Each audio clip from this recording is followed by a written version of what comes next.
New developments now in the Trump administration's crackdown on illegal immigration. Just hours from now, the White House will have attorneys at a hearing defending the decision to send suspected members of the vicious prison gang Tren de Aragua back to Venezuela.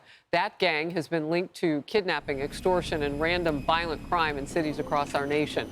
President Trump deported many of the suspected gang members using the Alien Enemies Act of 1798. But as those flights were in the air, Obama-appointed Judge James Boasberg blocked the president's move and ordered the plane be turned around. However, the White House says the plane was already over the international waters and a single judge in a single city shouldn't be stopping a nationwide operation. The White House will now argue its case in front of Judge Boasberg at 5 p.m. Eastern today. Pop your corn, that'll be interesting. But Trump is already defending his actions. These were bad people. That was a bad group of, as I say, hombres. It's a time of war because Biden allowed millions of people, many of them criminals, many of them at the highest level. They emptied jails out. Other nations emptied their jails into the United States. That's an invasion. And these are criminals, many, many criminals. Murderers, drug dealers at the highest level, drug lords, people from mental institutions. That's an invasion. They invaded our country. So this isn't, in that sense, this is war. Do you want to defend these people? Do you think they have a right to come and do all the things here that they were imprisoned for doing in their countries? Well, some Democrats appear to be siding with the criminals. We already have tools that are available to remove undocumented violent people from our country. And so the idea that you want to go into a zombie law. This particular law has only been invoked 3 different times in our nation's almost 250-year history. There's a reason why it's been limited in its application. Those circumstances do not appear to exist right now. We're going to stand strongly in support of the rule of law and its application, which the Trump administration appears to be violating in this particular instance. 1798 for a reason. First of all, Kaylin, how much did things get degraded under the Biden administration that we are left with that kind of an option at this point? And you made a great point. We were just talking about how it's kind of an unprecedented point in history, right? 8 million let in. And so why not bring up any law to stop that from happening? The American people have clearly rejected what Biden did. In fact, that NBC poll we mentioned, 55% approve of Trump on immigration and deportation. Now, imagine if you went back to those same voters and said, well, how many of you approve of putting Tren de Aragua, whatever, gang members on planes and sending them back to their home country? I bet you'd get a 99.9% saying we approve of that. This judge, though, interestingly, Josh Gerstein at Politico, looked at when this flight took off, and apparently it was during a 40-minute break before the judge issued the order. So indeed, these members were in flight when the order was issued. And also the written order, Wall Street Journal points out, leaves out the order for mid-flights to turn around. So I think the administration's on pretty firm footing here. Emily. Well, and they were over, according to Caroline Levitt, they were over international waters. So even if they say turn around, that was while they were still over U.S. territory. So even if they argue that, technically they were past it. I want to point out a few things. First is that a law is a law. Meaning that just because one is scarcely used or hasn't been used for a while, it has the same import and the same veracity and the same teeth as any other law. So when we have these lawmakers talk about tools that are available, the reality is that many of the tools have been rendered impotent because of activist judges or activist sanctuary city mayors. So I'm not sure if what they were alluding to, for example, is the whole section, that huge chapter we've talked about before, that delineates quite clearly that, yes, aliens that have engaged in moral turpitude crimes and all the like convictions, that they get deported. But here, the whole point is, well, that wasn't working.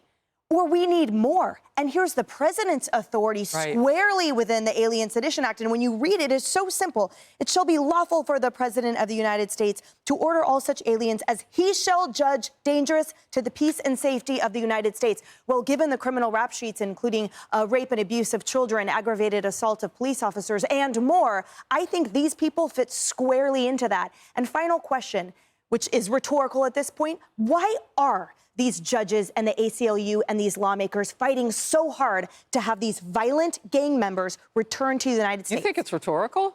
I think we don't like the answer. Yeah, because it sounds bad and it's very dangerous for those of us who want to live freely in this country. So, I mean, I think it's quite frightening. They love their politics and they love their power. David. Couple of things here that is starting to come to light more with all the legal points added into this. Tren de Aragua effectively cooperates with Cartel de los Soles, which is Cartel of the Sun. They're a Maduro-sponsored, it actually began under Chavez, Maduro-sponsored narco-terrorist organization, well established. So they are working with a designated dictatorial systems cartel that is, think in terms of the Iran mullahs and the IRGC, the action arm that trains, and they work in concert. So that brings in the part of this designation as an FTO as well. A couple other things on this plane. 101 of the 261 were removed by Title VIII. So those were legal orders of removal. So this judge is actually countering an already played out process. It's been adjudicated. That order's been given. The rhetorical question is answered by the simple fact that these are people that want to harm the country, and they don't care about you being any American who is a victim of this crime, including illegal aliens who are the constant victims of their crimes when they traffic them and use them in many ways, whether in sex trafficking, drug trafficking, or other activities. So far, we've heard three of you poke holes in the legal argument, which tells me the ACLU and others acting on behalf of TDA terrorists could just be potentially agents of chaos. What they want to do is slow down Trump.